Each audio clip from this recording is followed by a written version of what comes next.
నమస్తే. Welcome to our channel. నేను మీ ప్రియాంకర. రాష్ట్రంలో ముంతా తుఫాన్ బీభత్సం సృష్టించింది. మనందరికీ తెలిసినంత వరకు ఏంటి అంటే కూటమి ప్రభుత్వం ఎలాంటి ప్రాణ నష్టం జరగకుండా వారి సాయశక్తులా ప్రయత్నించారు. ప్రజల్ని కాపాడుకున్నారు. కానీ ఈరోజు జగన్మోహన్ రెడ్డి గారు ప్రెస్ మీట్ పెట్టి చంద్రబాబు నాయుడు గారిని విమర్శించే ప్రయత్నం చేశారు. విమర్శిస్తూ ఇది మ్యాన్ మేడ్ డిజాస్టర్ అని, చంద్రబాబు నాయుడు గారు ఈ తుఫాన్ని తీసుకొచ్చారని ఆయన వ్యాఖ్యానించారు. మరి వీటిని ఎలా చూడాలి, ఇంకా ప్రెస్ మీట్ లో ఏం మాట్లాడారు అనేది ఈ వీడియోలో తెలుసుకుందాం. దీని గురించి మనతో మాట్లాడడానికి ప్రముఖ పొలిటికల్ అనలిస్ట్ డివిఎస్ శ్రీనివాస్ గారు ఉన్నారు. ఆయనతో మాట్లాడదాం. నమస్కారం సార్. నమస్తే అమ్మా. సార్, చంద్రబాబు నాయుడు గారు ఒక తుఫాను అని, ఆయన 16 నెలల్లో పరిపాలన చేపట్టి 16 నెలలు అయింది. 16 నెలల్లో 16 సార్లు విపత్తులు వచ్చాయి రాష్ట్రానికి అని, ఇది ఆయన వల్లే ఈ తుఫాన్ వచ్చింది, ఆయనే తీసుకువచ్చారు అని జగన్ అంటున్నారు సార్. మీరు ఒప్పుకుంటారా నిజంగా చంద్రబాబు నాయుడు గారు రావడం వల్లే ఈ తుఫాన్లు గట్రా వస్తున్నాయా? అంటే ఇప్పటిదాకా జగన్మోహన్ రెడ్డి మానసిక పరిస్థితి మీద అనేక పోస్టులు, అనేక చర్చ చూశాను, విన్నాను. అవును సార్. ఉమ్. ఇప్పుడు ఈ మాటలు వింటే అసలు నిజంగానే అనిపిస్తుంది. ఏంటి ఆయన మానసిక పరిస్థితి ఏంటి? ఆ? ఆయనకి ఏదో జబ్బు ఉందంటారు, అదంటారు, ఇదంటారు. ఇవన్నీ ఏదో విమర్శకులు చేస్తున్నాయి అనుకున్నాం కానీ ఉమ్. 16 నెలల్లో 16 తుఫాన్లు వచ్చినాయి. ఉమ్. ఏం సకలం అవి. 16 నెలల్లో 16 తుఫాన్లు అంటే అంటే నెలకు తుఫాను అనుకుంటున్నాడా జగన్మోహన్ రెడ్డి? ఇప్పుడు 16 ప్రెస్ మీట్లు పెట్టాడా? మేబీ ఇప్పుడు 16 నెలకు నెలల్లో ఒకటి 16 పెడుతున్నారు కదా తుఫాన్లు సార్. వస్తే 16 ప్రెస్ మీట్లు పెట్టి ఉండాలి కదా. లేదు, 16 సార్లు బెంగళూరు పోయొచ్చాడా? ఉమ్. తాడేపల్లి టు బెంగళూరు ఆయన 16 సార్లు ఏం కర్మ, 64 సార్లు పోయొచ్చాడు. ఉమ్. 64 తుఫాన్లు వచ్చినాయా? ఆయనకి ఏదో అయ్యిందమ్మా. లేదు, అంతేనా? ఇది అంటారు చూసా, ఎవరికైనా చూపిండ్రా బుజ్జ. ఇది ఎక్కడికి పోవాల. అతను ఏం మాట్లాడతాడు ఈరోజు? వీడియో కాన్ఫరెన్స్ చూశాను, విన్నాను. ఆ.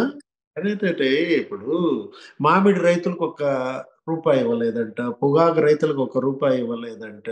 ఆ? ఉమ్. ఒకటి, ఇవాళ కూటమి ప్రభుత్వం రైతుల నడ్డి విరిచింది అంటాడు. ఉమ్. కూటమి ప్రభుత్వం రైతుల నడ్డి విరిచింది. నిన్నగాక మొన్న 3,000 కోట్లు ఇచ్చింది. అవును సార్. అన్నదాత సుఖీభవ ఆ స్కీమ్ కింద ప్రతి రైతు ఖాతాలో 7,000 రూపాయలు పడిపోయాయి. ఉమ్. ఇది దగ్గర దగ్గర ఒక 50 లక్షల మంది రైతుల ఖాతాల్లో ఉమ్. ఒక్కొక్క రైతుకు 7,000 చొప్పున వాళ్ళు ఇచ్చిన స్కీమ్ అన్నదాత సుఖీభవ ఇచ్చారు. ఉమ్. అంటే కేంద్రం ఇచ్చేది కాకుండా వీళ్ళు 14,000 ఎక్స్ట్రా ఇచ్చారు. ఓకే. నువ్వేం చేశావు? రైతు భరోసా అని ఒక స్కీమ్ పెట్టి కేంద్రం ఇచ్చేది కాకుండా నువ్వు 13,000 ఇస్తానన్నా. ఉమ్. కేంద్రం ఇచ్చేది కూడా కలిపిచ్చావు, ఉమ్. మోసం చేశావు. ఇప్పుడు ఆ రోజు ఓడిపోయినప్పుడు ప్రెస్ మీట్ లో ఏమన్నాడమ్మా? ఓడిపోయినప్పుడు ప్రెస్ మీట్ లో ఏమన్నాడు? నేను 50 లక్షల మంది రైతులకి అంత చేశాను, వాళ్ళ ఓట్లు ఏమయ్యాయి అని. అవును. అంటే ఇప్పుడు నువ్వు నిజంగా ఇప్పుడు ఈ రోజు వీడియో కాన్ఫరెన్స్ లో అతను మాట్లాడిన దాని ప్రకారం రైతులకి బీమా ఇచ్చి, ఉమ్. ఉచిత బీమా నువ్వు కట్టి, ఆ, అంత న్యాయం చేస్తే వాళ్ళ ఓట్లు నీకు పడేవి కదా. ఖచ్చితంగా పడుండేవి. 11 సీట్లకి ఎందుకు పరిమితం అయ్యావు? అవును. చివరికి నీ ప్రాంతం రాయలసీమలో కూడా నీకు ఓట్లు రాలేదు, నీ జిల్లాలో కూడా నీ వాళ్ళు గెలవలేదు. ఆ? ఉమ్. అరే ఇప్పుడు ఉత్తరాంధ్రలో నీకు వచ్చింది 2 సీట్ల. ఆ? నువ్వు వెళ్ళి విశాఖపట్నంలో కాపురం పెడతానంటే వాళ్ళు భయపడిపోయారు. అవును. ఆ? ఇప్పుడు ఒకటి, తను కూటమి ప్రభుత్వం రైతుల నడ్డి విరిచింది అన్నాడు కదా. ఉమ్. మామిడి రైతులకి 250 కోట్లు ఇవ్వడం మామిడి రైతుల నడ్డి విరవడమా? పొగాకు రైతులకి 280 కోట్లు ఇవ్వడం పొగాకు రైతుల నడ్డి విరవడమా? మిర్చి, నువ్వు ఏమని జీవో ఇచ్చావు? నువ్వు సీఎం గా మిర్చి మరి 6,000 కొనమని జీవో ఇచ్చావు. అవును. 12,000 కొనిపించాడు చంద్రబాబు. అవును సార్. మిర్చి రైతుల నడ్డి విరిచిన చంద్రబాబు.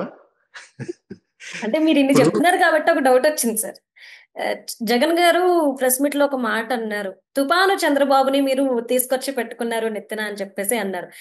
నేను అంతకు ముందు ఒక వీడియో, అంటే ఈ ప్రెస్ మీట్ కి ముందు ఒక వీడియో చూస్తే ఒక చిన్న పిల్లాడు మీడియాలో మాట్లాడుతూ చంద్రబాబు తాతయ్య గారికి నేను థ్యాంక్స్ చెప్పాలి, నాకు మంచి భోజనం పెట్టారు, మమ్మల్ని అందరినీ చాలా బాగా చూసుకుంటున్నారు అని చెప్పేసి.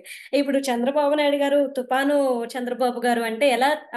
ఇలాంటి ఫ్లడ్స్ లాంటివి వచ్చినప్పుడు జాగ్రత్తగా చూసుకునే వ్యక్తి అని కాంప్లిమెంట్ అనుకోవాలా?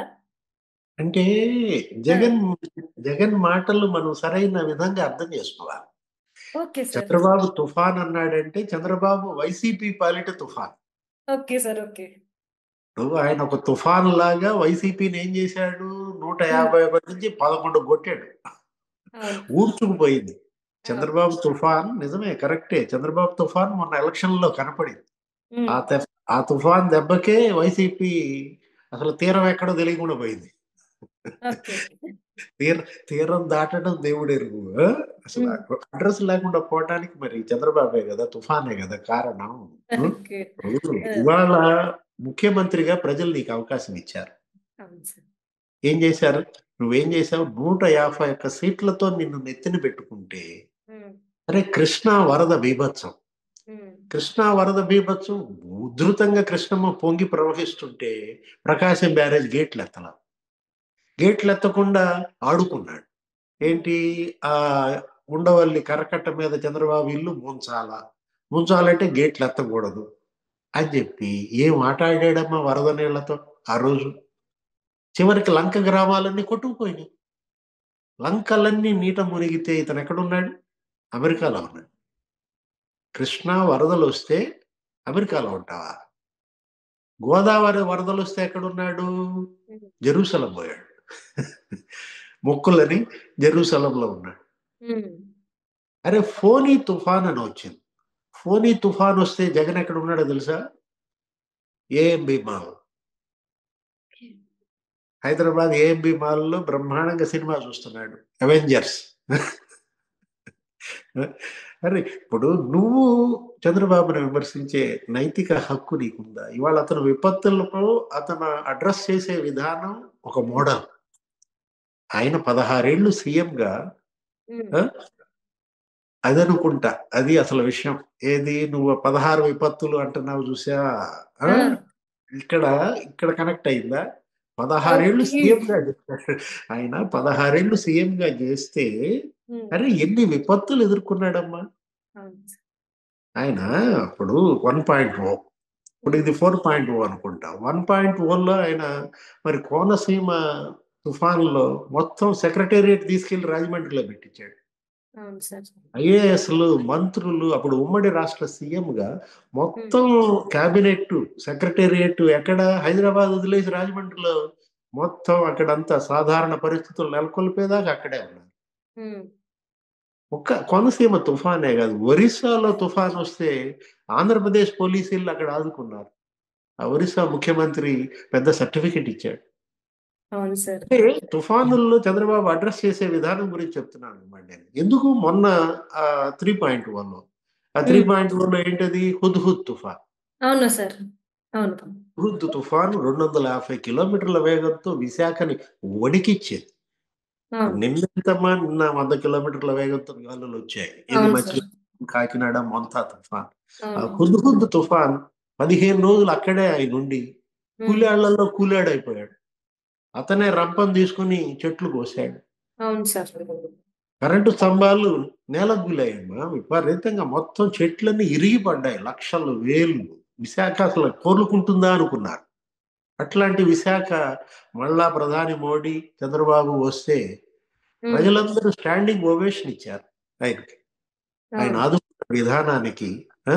తిత్లీ తుఫాన్ ఉమ్, శ్రీకాకుళం వణికిచ్చింది తిత్లీ. ఆ? ఉమ్, జగన్మోహన్ రెడ్డి పాదయాత్రలో పక్క జిల్లాలో ఉండి కనీసం వెళ్ళలేదు.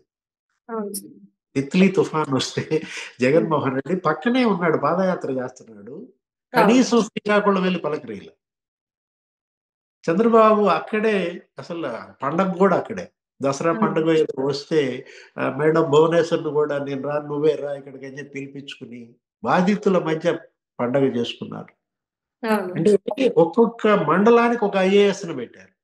ఉమ్, ఇప్పుడు చూసావు ఏది లాస్ట్ ఇయర్ ఎక్కడ బుడమేరు పొంగింది. ఉమ్, నిజమా? ఎప్పుడు కని విని ఎరుగని వరద. అవును అరే సార్. డ్రోన్లతో మందుల పంపిణీ, ఉమ్, డ్రోన్లతో ఆహారం, మంచినీళ్లు, ప్యాకెట్లు. అంటే మనిషి కూడా వెళ్ళలేని పరిస్థితుల్లో ఆ ఉమ్, సందులో, ఇరుకైన సందు, ఆ సందుల్లో నీకు మొలలోతు కాదు మెడలోతు నీళ్లు. ఉమ్, ఎలా ఇవ్వాలి వాళ్ళకి పాల ప్యాకెట్లు ఆలోచించారు. డ్రోన్ల ద్వారా పంపించారు. అసలు అవును సార్. డ్రోన్ ద్వారా బ్లీచింగ్ స్ప్రేయింగ్ ఊహ కలుద్దా? అరే ఫైర్ ఇంజన్లతో బురద వదలగొట్టారమ్మా. అవును ఫైర్ సార్. ఇంజిన్లు దేనికి వాడతారు చెప్పు? ఫైర్ ఇంజిన్లు దేనికి వాడతారు? అగ్ని ప్రమాదం, ఆ? అవును. మంటలు ఆర్పటానికి వాడతాం. అలాంటి అవును. ఫైర్ ఇంజిన్లతో 40,000 ఇళ్లలో బురద వదిలించింది. అవును. అరే నీకు ఫ్రిడ్జ్లు, వాషింగ్ మెషిన్లు, లేకపోతే ఇవన్నీ కూడా బురద కొట్టుకుపోతే ఫైర్ ఇంజిన్లను పంపించి మొత్తం క్లీన్ చేపించి, అర్బన్ క్లాప్ యాపా ఏదో యాప్ ఉంటుంది, అవును సార్. అర్బన్ వాళ్ళందరినీ క్లాప్. పిలిపించి, వాళ్ళందరితో మోటార్ సైకిళ్ళు కూడా బురదమయం అయిపోయాయి. కార్లన్నీ బురద కొట్టుకుపోయాయి. మొత్తం ఫైర్ ఇంజిన్లతో బురద వదల్చొచ్చు. అంటే నేను ఇది చేసే విధానం చెప్తున్నాను అన్నమాట. ఏది అదే ఏ సార్. విధంగా విపత్తు సహాయక చర్యలు చేపట్టాలంటే ఉమ్. ప్రతిపక్షంలో ఉండి కూడా చేశాడమ్మా అవును చంద్రబాబు. సార్. 2009 వరదలు వస్తే 2009లో అప్పుడు ఎవరున్నారు? రోసయ్య ఎవరో ఉన్నారు. రాజశేఖర రెడ్డి చనిపోయినట్టున్నాడు. అవును ఆ? సార్. రోసయ్య గారు, తర్వాత కిరణ్ కుమార్ రెడ్డి గారు ఉన్నారు. మంత్రాలయం ఆ. అసలు ఆశ్రమం, రాఘవేంద్ర స్వామి ఆశ్రమం చుట్టూ శవాలే. ఆ? ఓ. అరే ఆ. రే కర్నూలు సిటీ మొత్తం నీకు మెడలోతు నడువులోతు బురద. ఏది మెయిన్ రోడ్స్ లో. ఆయన ఉమ్. వెళ్ళేదాకా ప్రభుత్వం అసలు రాలా. ఓకే. ప్రతిపక్షంలో ఉండి ఆయన ఆయన బురద తీయటం బిగించేశాడు. నేనుంటాను, మీరు చేయాల్సిందే నా మున్సిపాలిటీ వాళ్ళ మీద గదివి. Opposition leader. ఓకే. అరే ఉత్తరాఖండ్ చార్ధామ్ వరదల్లో మన తెలుగు యాత్రికులు చిక్కుకుంటే ఉమ్. పోటీపడి ఆ రోజు ప్రభుత్వంతో పాటు ప్రతిపక్షం తరఫున ఈయన స్పెషల్ ఫ్లైట్లు పంపించి తెలుగుదేశం పార్టీ తరఫున ఉమ్. అక్కడ యాత్రికుల్ని ఇక్కడికి తిప్పించి వాళ్ళ ఉమ్. స్వస్థలాలకు బస్సుల్లో ఇంటికి పంపించి, ఆ, క్షేమంగా వాళ్ళ ఇళ్ళకి చేరేదాకా చేశారు.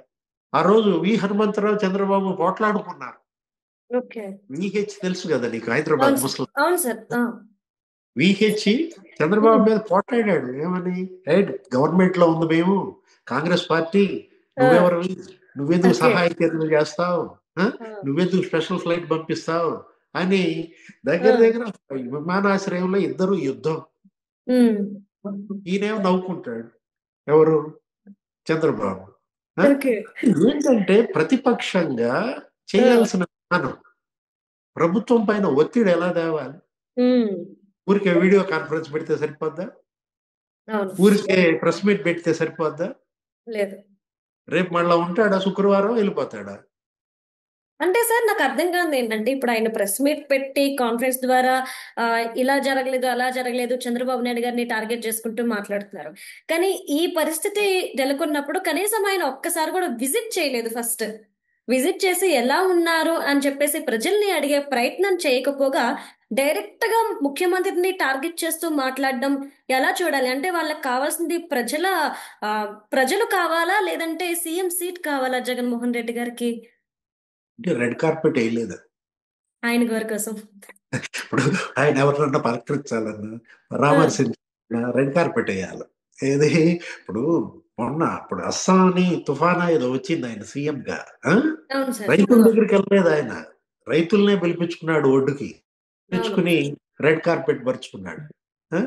మంచి ఆ రైతులు కూడా ఎలా ఉండాలో తెలుసా? మట్టి కొట్టుకుని మామూలు ఆ బట్టలతో రాకూడదు. White and um. వైట్, టినోఫాల్ లాగా ఉండాలి, మెరిచిపోతా. అట్లాంటి వాళ్ళనే పరామర్శిస్తాడు.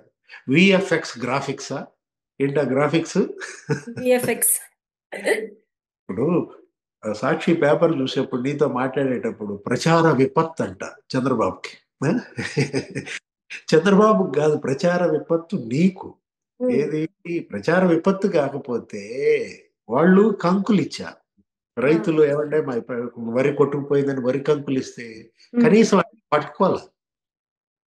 ఇప్పుడు ఇవాళ పవన్ కళ్యాణ్ వెళ్ళాడు ఆ వెళ్ళాడు కోడూరు సార్. పొలంలో దిగాడా లేదా? దిగారు. అంటే ఇప్పుడు రైతులు కంకులు అవన్నీ చూపిస్తున్నారు. పంట చేతిలో పెడితే చూడటం, పలకరీయటం, మాట్లాడటం, ఉమ్. కష్టం తెలుసుకోవటం. అసలు జగనే ఒక విపత్తమ్మా. ఉమ్. మొంత కాదు, ఉమ్. తిత్లీ కాదు, హుద్హుద్ కాదు, జగనే ఒక విపత్తు. ఈ విపత్తు బారి నుంచి ఆంధ్రప్రదేశ్ని ఎవరు కాపాడతారు చెప్పు? చంద్రబాబు నాయుడు గారా?